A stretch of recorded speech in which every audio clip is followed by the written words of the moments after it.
안녕하세요. 이혜경입니다. 오늘은 이제 자기를 이해하는 가장 기본이 되는 성격에 대해서 설명을 드릴 건데요. 성격 중에서도 저는 특별히 제가 진짜 성격의 이론 심리학에서 성격 심리학이라는 영역이 있거든요. 그런데 그 안에서 정말 많은 이론들이 있고 성격 검사도 되게 다양하게 많이 있어요. 근데 제가 늘 가장 편안하게 사용하는 거는 이해하기도 쉽고, 그리고 제가 볼 때 가장 정확한 어떤 진짜 사람을 이해하는 데는 가장 정확한 것 같아서 저는 4가지의 성격 그거를 주로 많이 설명을 하거든요. 그래서 특별히 이제 한국말로 이해할 때 조금 단어가 좀 어려운 부분들이 있기는 하지만 다혈질, 담즙질, 우울질, 점액질 이 4가지의 성격을 가지고 설명하는 것, 이게 가장 간편하면서도 되게 정확하기 때문에 제가 이 4가지의 성격을 가지고 설명을 하고, 또 이제 이거하고 보완해서 MBTI라고 하는 게 있어요. 그래서 이 MBTI는 반대되는 2개의 성향을 가지고 이제 이 4가지 하위 분류를 해서 16가지 타입으로 나오는 성격 검사인데, 사실 이 MBTI는 되게 많은 사람들이 심리학 쪽에서는 사용하고 있습니다. 하지만 저는 이 2개를 병행해서 하는 거를 가장 좀 메인으로 사용하고 있어요. 그래서 오늘은 먼저 다혈질이 무엇인지에 대해서 설명을 해드리도록 하겠습니다. 자, 다혈질은 성격 4가지 중에서 다혈질과 담즙질은 외향적인 사람, 그리고 점액질과 우울질은 내성적인 사람이에요. 근데 이제 제가 성격을 설명할 때 여러분들 어떤 사람 중에서 어떤 하나의 성격이 그냥 100% 다 있는 사람들은 별로 많지 않아요. 거의 대부분 메인이 하나가 있으면 이제 하위로 나타나는 게 또 1개나 2개씩 이렇게 나타나는 게 있고요. 또 어떤 사람은 정말 4가지의 성격이 골고루 다 있는 사람이 있어요. 그런데 이제 그 성격들이 나 혼자 있을 때 나타나는 건 어떤 성격이냐, 사람하고 상대할 때 나타나는 건 어떤 거냐, 또는 기분 좋을 때는 어떤 성격이 나타나, 기분이 다운됐을 때는 또 어떤 성격이 나타나나, 그리고 또 이렇게 친한 사람하고 있을 때 어떤 성격이 나타나나, 아니면 조금 약간 낯설고 사회적으로 약간 좀 이렇게 불안한 환경일 때 나타나는 성격은 무엇인가? 여러분들이 이 성격에 대한 설명을 들으면서 나는 그럼 내 성격은 무엇인가? 내가 어떤 성격이 있어서 내가 지금 이렇게 행동하는구나, 내가 이렇게 느끼는구나, 내가 이런 니드가 있구나, 이런 것들을 여러분들이 이해하시기 바랍니다. 자, 다혈질에 대해서 먼저 오늘 설명을 드릴게요. 다혈질은 한국말로 다혈질 그러면 좀 욱하는 성질이 있는 거를 다혈질인 것처럼 생각하는 경향이 있는데 결코 그렇지 않아요. 영어로 다혈질을 sanguine이라고 얘기하는데 밝고 명랑하고 낙천적인 그런 성격을 얘기합니다. 그래서 다혈질이 가장 추구하는, 다혈질의 가장 메인 욕망은 뭐냐? 즐거움, 재밌는 거. 그래서 펀한 거 되게 좋아해요, 다혈질들은. 그래서 다혈질의 이모셔널 니드는 관심받고 싶고, 애정받고 싶고, 인정받고 싶고, 무조건적인 수용을 받고 싶은 욕구가 되게 많이 있습니다. 이게 모든 사람들이 당연히 이 욕구가 있지만 특별히 다혈질들은 이 욕구가 아주 강합니다. 그래서 다혈질인 사람들은 모든 사람들이 자기한테 관심을 가져줄 때 되게 행복하고 자존감도 올라가요. 그런데 아무도 자기한테 관심을 가져주지 않고 내가 어텐션 못 받았다 그러면 자존감이 떨어지는 그런 경향성이 있습니다. 근데 반대로 이제 다혈질하고 가장 반대되는 성격이 사실 우울질이거든요. 근데 제가 이따가 우울질에 대해서 또 다음 편에 설명을 드리겠지만, 우울질들은 누군가가 사람들이 막 시선이 자기한테 오고 관심이 자기한테 집중되면 너무 불편해요. 그럼 그 자리를 떠나고 싶어요.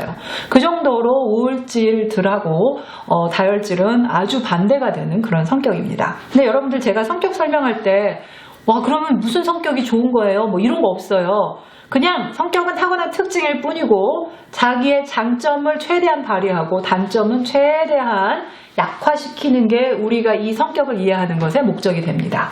자, 다혈질의 장점은 뭐냐면 다혈질들은 언제 어디서든지 어떤 주제로도 다 이야기할 수 있어요. 근데 심지어는 자기가 모르는 주제에 대해서도 다혈질들은 막 재밌게 얘기할 수 있어요. 아주 뛰어난 언변술 능력이 있죠. 그리고 사람 대하는데 정말 천부적이에요.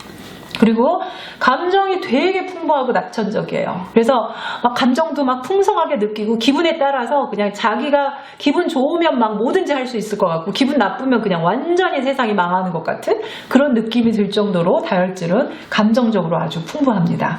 그리고 그냥 그때는 그 감정이 아주 진실해요. 근데 그때 시간이 지나고 나면 이제 또 감정이 달라지면 또 딴 사람이 되기도 하죠. 자, 단점은 뭐냐? 다혈질이 가장 못하는 게 오르가나이즈 하는 거, 뭐 디테일 이런 거 좀 어렵거든요. 그래서 다혈질만 있는 사람들이고요. 이거는 이제 또 다른 성격이 있으면 이거 보완시킬 수가 있어요. 자, 그래서 다혈질은 좀 무질서한 생활 많이 하고요. 그 다음에 디테일한 거, 세부적인 거, 뭐 이런 거 다 기억 잘 못해요. 사람 이름 이런 것도 좀 기억하기 어렵고요. 어떤 일이든지 진지하지 못해요. 뭐든지 좀 약간 농담식으로 지나가려고 하고 그냥 가볍게 지나가고 싶어 하는 그런 경향성들이 있어요. 그리고 좀 순진한 면이 좀 많이 있어요. 그냥 남들이 알아서 잘하겠거니 이렇게 좀 믿는 경향성이 있고 좀 다혈질들은 이렇게 그 팔랑귀 그래서 남들이 얘기하면 그냥 그 말 다 그냥 이렇게 좀 이렇게 받아들이는 그런 경향성이 있습니다. 그리고 다혈질이 언제 낙심하느냐? 다혈질은 원래 제가 아까 다혈질이 가장 중요한 욕망이 즐거운 거라고 그랬잖아요. 근데 다혈질이 삶이 너무 보링해. 막 너무 지루해. 그러면 다혈질들은 되게 낙심이 돼요. 그래서 막 애들 중에서도 다혈질들이 타고난 애들은 막 I'm boring 막 이러면서 막 뭔가 막 재밌는 것만 하러 다니라고 막 엄마 여기저기 막 끌고 다니고 이런 애들이 있거든요. 다혈질인 아이들은 에너지가 넘칩니다. 그래서 이 에너지를 막 주체할 수 없어가지고 뭔가 재밌는 거를 해야 돼요. 그리고 다혈질들은 아무도 자기한테 관심이 없고 자기를 사랑하지 않는 것 같은 느낌이 들잖아요. 그럼 너무너무 외롭고 갑자기 막 낙심이 되고 감정이 푹 다운이 됩니다. 그 다음에 다혈질이 두려워하는 거는 자기가 인기가 없고 따분한 거 그리고 매사에 너무 정확하게 막 꼼꼼하고 디테일하게 살아야 하는 그런 상황이 생길 때 되게 두려워해요. 그리고 자신 없어요. 예, 그래서 왜 집에서 돈 관리하는 거 뭐 페이먼트 내고 집값 내고 뭐 수도값 내고 뭐 내고 하는 것들 날짜에 딱딱딱딱 맞춰가지고 이렇게 경제 관리하고 이런 거 다혈질만 있는 사람들은 조금 어려워요. 예, 그래서 꼭 반대되는 성격의 사람을 만나게 되는데 반대되는 성격의 사람들이 이제 그거를 맡아서 하는 경향성이 있죠.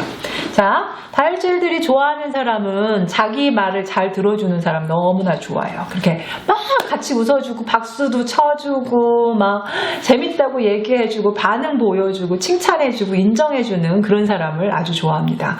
그 다음에 싫어하는 사람은 비판적이고 자기가 재밌는 얘기했는데 아무 반응 보이지 않고 그리고 자기를 멋있다고 생각 안 해주는 사람 아주 싫어해요. 그래서 주로 좀 우울증 이런 사람들이 이렇게 비판적이거든요. 그래서 그런 사람들하고는 좀 안 맞는다고 생각을 할 수도 있죠. 자, 다혈질들이 직업을 가졌을 때 되게 창의적이에요. 그래서 아이디어가 되게 많이 있고요. 일을 할 때도 막 힘들게 일하지 않아요. 그래서 좀 일도 일 처리하는 것도 되게 가볍게 기분 좋게 잘 될 거야 막 이런 식으로 일 처리하는 경향성이 있습니다.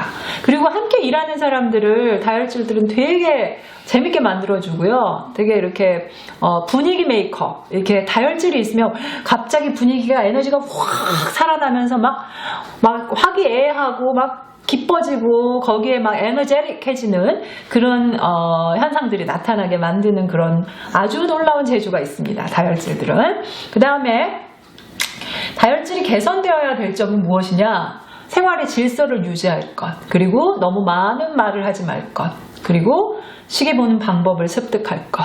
결국 시간 잘 지키고 또 자기가 해야 할 일을 딱딱딱딱 책임감 있게 감당하는 그런 부분에 있어서 좀 개선이 되어야 될 부분이고요.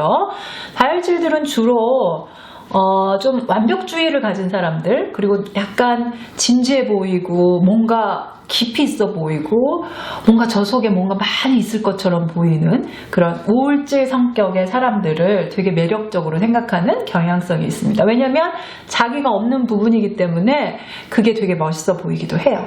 자, 스트레스를 받았어요. 그러면 그 자리를 떠나거나 쇼핑을 하거나 아니면 뭔가 재미있는 흥미있는 집단을 찾아다녀요.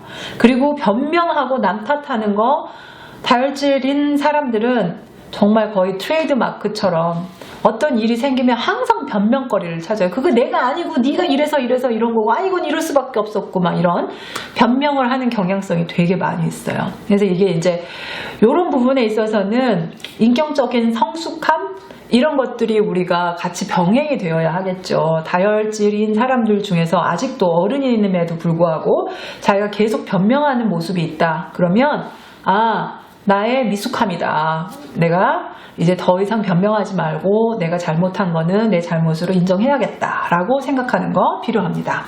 자, 그 다음에 다혈질의 특징은 끊임없이 말하고 목소리도 크고, 그리고 막 밝은 눈동자를 막 이렇게 굴리면서 뭐 이렇게 얘기하는 거. 그 다음에 또 손도 막 계속 움직이고 표정도 아주 다채로워요. 그리고 열정이 있습니다. 다혈질과 함께 하면 막 이렇게 힘이 나고 에너지가 막 넘치는 것 같은 그런 느낌이 들고, 막 일도요 으쌰으쌰 같이 하자 막 이런 느낌이 막 들게 만드는 그런 특징이 있죠. 그 다음에 다혈질에게 가장 좋은 특징 무엇이냐? 처음 만난 사람도 정말 친한 사람처럼 느끼게 만드는 소셜라이즈 하는 거. 그러니까 사람들이랑 금방 쉽게 어느 장소에서든지 친해지는 능력이 있습니다. 그래서 다혈질들은 사람 많은 장소를 되게 좋아해요. 막 파티 이런 거 되게 좋아해요. 자, 그런데 다혈질이 하나님 안에서 우리가 예수 그리스도의 옷을 입었을 때 자기를 부인해야 하는 그런 측면이 있어요. 그것은 무엇이냐?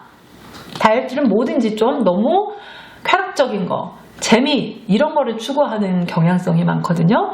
그래서 이런 부분에 대해서 어떤 육신적인 쾌락 이런 거를 추구하는 거를 자기를 부인해야만 하는 면들이 많이 나타날 수 있습니다.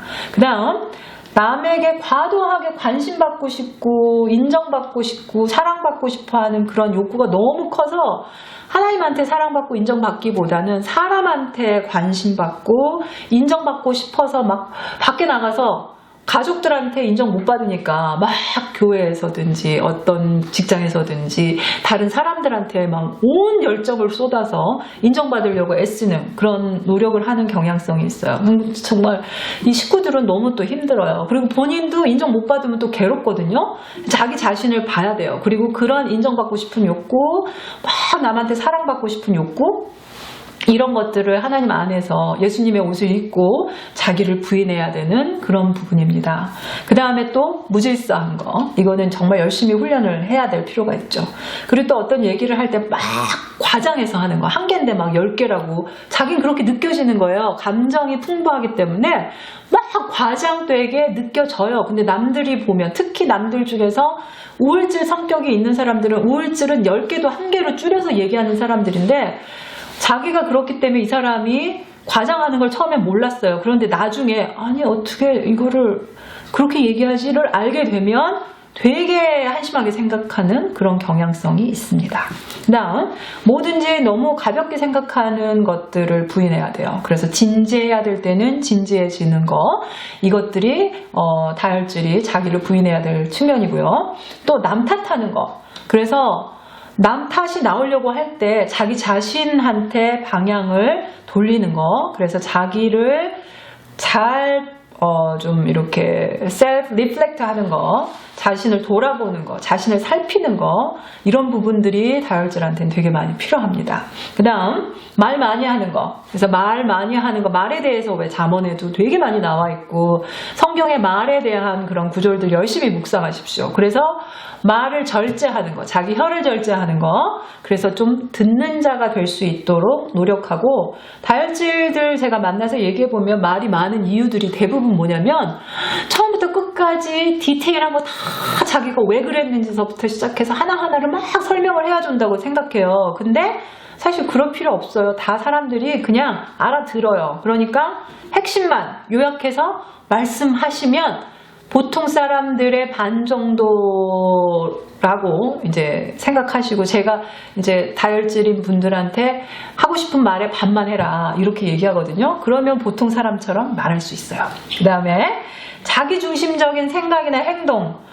너무나 다혈질들은 자기 입장에서 자기의 어떤 막 되게 그냥 간단하게 말하면 약간 이기적인 경향성이 있어요. 그래서 자기의 이기적인 생각, 자기의 이기적인 행동, 이거를 내려놓으셔야 돼요. 그리고 부인하셔야 돼요. 자기 부인을 하셔야 돼요. 그리고 다른 사람을 최대한 다른 사람 입장에 가보고 다른 사람을 배려하는 거 열심히 노력하셔야 됩니다. 그 다음에 시작한 다혈질들은 막 흥미있고 아이디어가 막 떠오르고 창의적으로 막 하기 때문에 일을 시작하는 건 되게 잘해요. 그런데 그 일을 끝맺는 거가 참 어렵습니다. 그래서 한번 시작한 일을 끝까지 할 수 있는 인내심, 이거를 기르는 것이 필요하고요. 그리고 자기가 하고 싶은 거, 정말 자기가 나 이거 하고 싶어 하는 것만 하려고 하는 마음, 이것도 부인하셔야 돼요. 그리고 해야만 하는 일도 하려고 노력하셔야 돼요. 하기 싫어도 이 일을 해야 돼? 그러면 그거를 할 수 있는 노력이 필요합니다.